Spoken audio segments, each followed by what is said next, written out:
The Aprilia Tuono V4 has earned a reputation for being an uncompromisingly high-performance upright sport bike. Note that we didn't say naked, as it has a flyscreen, mid-fairing, and chin fairing.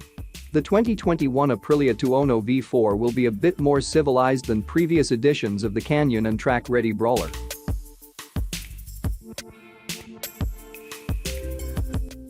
The Tuono V4 motorcycles now feature styling inspired by the 660 middleweights, including the distinctive triple LED headlight with a DRL. However, the leader bikes kick things up a notch with a cornering light function that helps illuminate the insides of turns. Lastly, the new fairings incorporate the same aerodynamic functions seen on the RS and RSB machines, cooling the engine and drawing hot air away from the rider.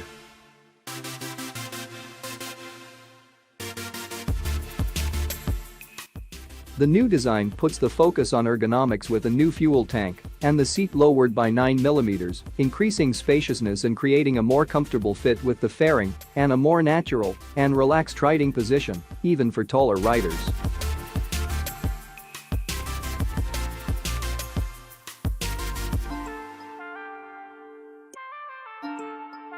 On the chassis side, there's a brand new, lighter swingarm that's inspired by that of the RSGP Moto GP bike. Aprilia completely revised the bike's ergonomics, utilizing a new fuel tank and seat that Aprilia says affords a more natural and relaxed riding position.